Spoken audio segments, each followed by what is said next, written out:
Hello Jubair, কেমন আছো? আলহামদুলিল্লাহ, আপনি কেমন আছেন? ভালো আছি। তুমি কি ভোট দিছো? না না না, আমি ভর্তি না, আমার 18 বছর বয়স। 18 হয় নাই? না, ইনশাআল্লাহ নেক্সট বার দিব ইনশাআল্লাহ। আচ্ছা, তুমি বলো আমি কি কফি খাচ্ছি। আপনি আইস আমেরিকানো?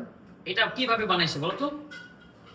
এটা হচ্ছে একটা কোল্ড কফি এবং এটা বানানোর জন্য দরকার হচ্ছে আমার আইস, আইস, ওয়াটার, নরমাল ওয়াটার অথবা কোল্ড ওয়াটার, ওকে, আর হচ্ছে এসপ্রেসো। ওয়ান শট বা ডাবল শট, ওকে, আমি প্রসেসটা বলি যে ফার্স্ট অফ অল আপনাকে আইস দিতে হবে, Okay. এরপর হচ্ছে আপনি কোল্ড ওয়াটার বা নরমাল ওয়াটার দিবেন, উপরে এসপ্রেসো দিবে। আইস আমেরিকানো, রাইট। সিঙ্গেল এসপ্রেসোর পরিমাণ কতটুকু? সিঙ্গেল এসপ্রেসোর পরিমাণ হচ্ছে এটা ডিপেন্ড করে মূলত কফির গুঁড়া আমি কতটুকু নিচ্ছি এবং রেশিও আমি কোনটা ব্যবহার করছি। Okay. রেশিও 1:2, আবার 1:3 আছে, আর এছাড়াও আরো অনেক ধরনের আছে। বাট বেসিক্যালি সাধারণত সব কফি শপে আমরা দেখতে পাই যে 36 থেকে 40 ml এসপ্রেসো হয়। আচ্ছা, মাকিয়াটো কফি কি? মাকিয়াতো হচ্ছে এক ধরনের মিল্ক কফি আমরা বলতে পারি, বাট এখানে মেইনলি মিল্ক ইউজ করা হয় না। সর্বপ্রথম এখানে একটা এসপ্রেসো শট নেওয়া হয়, and then এর উপর দিয়ে হচ্ছে যে আমরা মিল্কের ফোম, মিল্কের dash of milk foam, there is no milk traditionally. কর্টাল কাপ সাইজ কত ml? কতটা কাপ হচ্ছে হলো 90 থেকে 120 ml। ওকে, কর্টাল মেকিং রেশিও কত?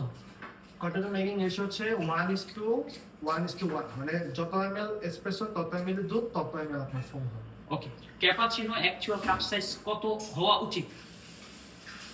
একদম মানে একদম ডিরেক্ট নাকি কত থেকে কত একটা কত থেকে কত? এটা হচ্ছে 150 থেকে 180 ml। ক্যাপাচিনোতে মিল্ক ফোমের পার্সেন্টেজ কত পার্সেন্ট? ক্যাপাচিনোতে মিল্কের পার্সেন্টেজ হচ্ছে হলো 30 থেকে 40%। ফ্ল্যাট হোয়াইট কোন দেশের আবিষ্কার? ফ্ল্যাট হোয়াইট, ফ্ল্যাট হোয়াইট না, সরি, এটা বলতে ওকে, পারছি। অস্ট্রেলিয়া অথবা নিউজিল্যান্ড। অস্ট্রেলিয়ান এবং দুইটা দেশই দাবি করে যে অস্ট্রেলিয়া বলে যে we are invented flat white, also New Zealand. Okay, flat white cup size কতটুকু হওয়া উচিত? ফ্ল্যাট হোয়াইট সেম ক্যাপাচিনোর মতো 180, 50 থেকে 180। 50 থেকে 180। লাটে কাপ সাইজ? লাটের কাপ সাইজ হচ্ছে হলো 240 থেকে 260, সবচেয়ে বড় কাপ যেটা। ফ্লেভার লাটে বলতে কি বুঝো? ফ্লেভার লাটে বলতে বুঝি যে বানানোর প্রসেসের দিক দিয়ে একদম লাটের মধ্যে সেম টু সেম, জাস্ট এখানে আমরা এক্সট্রা ফ্লেভার অ্যাড করি। ফ্লেভারগুলোর মধ্যে যেমন আছে হেজেলনাট, ভ্যানিলা, ক্যারামেল, বাটারস্কচ। ওকে, মকা এবং হোয়াইট মকার মধ্যে পার্থক্য কি, বা মকাও কি? মকা হচ্ছে যে অনেক কফি শপে মকা লেখা থাকে, আবার কিছু কিছু কফি শপে আছে যে মকা স্ল্যাশ ডার্ক মকা লাগবে, অর্থাৎ মকা বলতে ডার্ক মকাটাকে মেইনলি বোঝায়। আবার আমরা এটা বলতে পারি যে মকা হচ্ছে দুই ধরনের, একটা হচ্ছে ডার্ক মকা এন্ড দেন একটা হচ্ছে হোয়াইট মকা। এই দুইটা বানানোর প্রসেস সেম অ্যাজ লাইক লাটের মতোই, যে আমরা এসপ্রেসো মিল্ক দুইটাই দিব, কিন্তু এখানে এক্সট্রা একটা জিনিস আসবে, সেটা হচ্ছে যে চকলেট। এবং ডিফারেন্সটা হচ্ছে দুইটার মধ্যে এই যে দুইটাতে এসপ্রেসো মিল্ক আছে, তবে ডিফারেন্স হচ্ছে হলো চকলেটে। যে ডার্ক মকাতে আমরা ডার্ক চকলেট দিব, যে এই জন্য নাম হচ্ছে ডার্ক মকা, এবং হোয়াইট মকাতে আমরা যেহেতু দিচ্ছি হোয়াইট চকলেট, দ্যাটস ওয়াই এটার নাম হোয়াইট মকা। ওকে, গুড। ওকে, সো V60 কফি কি, দেখতে কেমন, খেতে কেমন, বানানোর প্রসেসটা একটু শেয়ার করো। V60 নিয়ে যদি প্রথমে পরিচয় দিই, V60 সর্বপ্রথম আবিষ্কার করা হয় 2004 থেকে 6 সালে। দ্য হ্যারেল V60 কোম্পানি এটাকে আবিষ্কার করে জাপানে সর্বপ্রথম।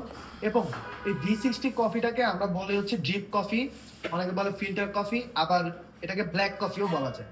তো V60 বানানোর প্রসেসটা হচ্ছে একদম এসপ্রেসো মেশিন বেসড। আমরা যে সকল কফিগুলো বানাই যেমন আমেরিকানো, লাটে, ক্যাপাচিনো, ওটার মতো না, মানে ডিফারেন্স উপায় এটাকে তৈরি করতে হয়। এর জন্য আমাদের লাগে হচ্ছে যে কিছু এক্সট্রা ইনগ্রিডিয়েন্টস লাগে, যেমন হচ্ছে যে আপনার সৌদি আরবে এটা বেশি পপুলার, এবং এটার জন্য লাগে হচ্ছে আপনার ড্রিপার লাগে, তারপর হচ্ছে V60 জার, গ্রোসমেক কেটলি লাগে, আর হচ্ছে গরম পানি তো অবশ্যই লাগে, আর হচ্ছে আপনার কফির গুঁড়া। এটা এখানে একটা বৈশিষ্ট্য হচ্ছে যে আপনার কফির গুঁড়া দানার সাইজ হচ্ছে grind size should be to medium fine. Grind সাইজটা হচ্ছে মিডিয়াম ফাইন, কারণ এটা হচ্ছে আপনার মানে কফির টেস্ট চেঞ্জ হওয়ার হচ্ছে যে আসল জিনিস। কারণ গ্রাইন্ড সাইজটা যদি আমরা ঠিক মতো না হয় তাহলে কিন্তু V60 কফির টেস্ট আসবে না। ওকে, গুড। কফি ছাড়া দুই তিনটা হট ড্রিঙ্কস এর নাম বলো। কফি ছাড়া দুই তিনটা হট ড্রিঙ্কস এর মধ্যে রয়েছে যেমন বেবি চিনো, এরপর হচ্ছে হট চকলেট বেশি পপুলার, আর একটা হচ্ছে হলো মাচা লাটে। ফ্যান্টাস্টিক। ওকে, মক্কেল বা মোহিতো বলতে তুমি কি বুঝো? মকটেইল বা মোহিতো, মকটেল আর মোহিতোর মধ্যে আমার জানার মধ্যে দুইটা ডিফারেন্স আছে। মোজিতো হচ্ছে যে যেখানে হচ্ছে যে একটা ফ্লেভার দিয়ে আমি হচ্ছে যে রিফ্রেশমেন্টটা তৈরি করবো, আমার জুস টাইপের জিনিস। রিফ্রেশমেন্ট। আর মকটেল যেটা সেখানে হচ্ছে 2 বার পদ্ধতি আমার ফ্লেভার থাকবে, জুস টাইপের মতো লেভেল অনুযায়ী হচ্ছে যে আমার ফ্লেভার গুলো একটু colourful type, right? থাকবে এবং দেখতে আকর্ষণীয় লাগবে। ওকে, মিল্কশেক কিভাবে বানায়? মিল্কশেক বানানোর প্রসেস হচ্ছে যে মিল্কশেক অনেক ধরনের হইতে পারে, যেমন ওরিও মিল্কশেক আছে, কিটক্যাট মিল্কশেক, মানে আমার জানার মতো আমি যেগুলো বানাইছি Oreo, KitKat milkshake, Okay. Nutella milkshake. Okay. এবং এই মিল্কশেকের মধ্যে আমি যেটা দেখতে পেয়েছি, মানে সাধারণ যে জিনিসগুলো দেওয়া লাগে সেগুলো হচ্ছে যে আপনাকে আইসক্রিম দিতে হবে, 2, 3, 4 স্কুপ আপনি দিতে পারেন। আর হচ্ছে যে আপনাকে মিল্ক ব্যবহার করতে হবে। আর যদি ওরিও মিল্কশেক হয় তাহলে আপনি ওরিও বিস্কিট 2টা 3টা দিবেন। কিটক্যাট যদি হয় তাহলে আপনি 2, 3টা 4টা লজেন্স দিতে পারেন। এক্স্যাক্টলি।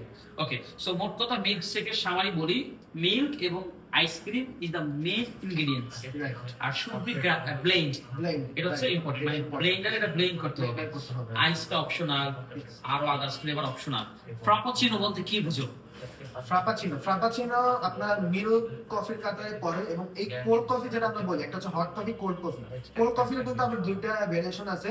একটা হচ্ছে হলো আপনার আইস কিউব কফি, যেটা কিনা আপনি খাচ্ছেন, যেটা হচ্ছে আইসি আমেরিকানো। আর আপনি এখন যেটা জিজ্ঞাসা করছেন এটা হচ্ছে আপনার ফ্রাপাচিনো। এবং এই ফ্রাপাচিনো মেইনলি এখানে যা দেওয়া হবে আপনাকে অবশ্যই এটা ব্লেন্ড করতে হবে। Blend. ফ্রাপাচিনোর জন্য আমি যেটা বানাইছি আমার অভিজ্ঞতা থেকে যদি বলি, যেমন একটা ফ্রাপাচিনোর উদাহরণ যদি আমি দিই, ডার্ক মোকা, রাইট? এখন ডার্ক মোকাতে আমি যেগুলো দিয়েছি সেটার মধ্যে আছে আইস, আইসক্রিম, মিল্ক, এসপ্রেসো। এই 4টা আপনাকে মাস্ট বি দিতে হবে। আইসক্রিমটা আপনি অপশনাল ভাবে ব্যবহার করতে পারেন যে টেস্টের জন্য। আর সাথে আমরা চকলেট দিছি আর কি, ডার্ক চকলেট। ওকে, মোট কথা ফ্রাপাচিনো মিন্স হচ্ছে আইস ব্লেন্ডেড কোল্ড কফি। আইস ব্লেন্ডেড কোল্ড কফি এটা আমরা বুঝি আপনাকে বর্তমানে। ব্লেন্ড করতে হবে। আর আইস মাস্ট ব্লেন্ড, হ্যাঁ, আইস ক্রাশড। আইস টি বলতে কি বুঝো? আইস টি বলতে বুঝি হচ্ছে যে মানে ঠান্ডা চা টাইপের। এখানে হচ্ছে যে আপনার 2 ধরনের আমি আইস টি বানানো জানি, একটা হচ্ছে লাইম আইস টি আর একটা হচ্ছে হলো আপনার পিচ আইস টি। আইস টির মধ্যে মেইন যে জিনিসগুলো আছে সেগুলোর মধ্যে হচ্ছে যে আপনার যে রং চা খাওয়ার জন্য যে আমরা যে লিকারটা ব্যবহার করি, এই লিকারটা আপনি সর্বপ্রথম একটা অল্প পরিমাণ গরম পানিতে আপনি হচ্ছে যে রং চায়ের ওই ভিজায় রাখবো যাতে কালারটা Instant. আসে ইনস্ট্যান্ট। এরপরে আমরা চাইলে হচ্ছে যে এই কি বলে মানে যে রংটা বের করছি ওই রংটা আমরা চাইলে বরফ আকারে আমরা ব্যবহার করতে পারি, কিংবা চাইলে হচ্ছে যে আমরা নরমাল আইসে দিতে পারি। বাট হচ্ছে যে আপনার এই যে এখানে যে কালারটা আছে, এই রং চায়ের কালারটা আপনাকে আনতে হবে। ধরেন যে অনেকগুলা নরমাল পানিতে আপনি কালারটা করলেন। এরপরে হচ্ছে যে আপনি যদি লাইম আইস টি বানান সেক্ষেত্রে হচ্ছে যে আপনি লেবুর রস সেখানে 15 থেকে 30 ml, সাথে হচ্ছে যে আপনি সুগার সিরাপ অ্যাড করলেন। আর যদি আমি লাইম আইস টি তৈরি করি সেক্ষেত্রে সরি পিচ আইস টি যদি আমি তৈরি করি সেক্ষেত্রে আমাদের হচ্ছে যে পিচের জন্য আলাদা ফ্লেভার থাকে, ওই পিচ ফ্লেভার আমি 20 থেকে 30 ml আমি দিয়ে আইস টি Right. করতে পারি। ওকে, ওকে, একটা কফি শপের মেনুতে কোন ধরনের খাবার থাকে? একটা কফি শপের মেনুতে মোট কথা বলতে লাইট খাবার অবশ্যই আপনাকে থাকতে হবে। যেমন এর মধ্যে রয়েছে কফি তো অবশ্যই থাকবে যেহেতু এটা কফি শপ। খাবার। আর স্ন্যাক্স এর মধ্যে যদি আমি বলি, স্ন্যাক্স এর মধ্যে আমি যতগুলো কফি শপে গেছি সেখানে আপনার ডেজার্ট আইটেম থাকবে, যেমন cake, cookie, Sweets item. Brownie, sweets item.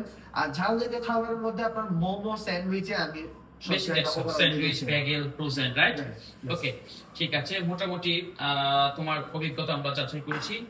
তুমি কত বেতন চাও মাসিক বারিস্তা হিসেবে চাকরিতে, বলো? আমার এরকম এক্সপেকটেশন নাই। একটা আইডিয়া, কত রেঞ্জ? আইডিয়া 8 থেকে 10। মাত্র? আমরা যে বারিস্তা নিয়োগ করছি তার বেতন হবে 20 থেকে 30,000। তাহলে আলহামদুলিল্লাহ। ওকে, এবং আরো আদার্স ফ্যাসিলিটিস রয়েছে। সো আমরা তোমার বিষয়টা ভাববো। আর হচ্ছে তোমার অভিজ্ঞতা কত বছরের? আমার অভিজ্ঞতা 1 বছরের আছে। 1 বছরের? জি। বাট তুমি অনেক ভালো করছো, তোমার জন্য শুভকামনা। ঠিক আছে, নেক্সট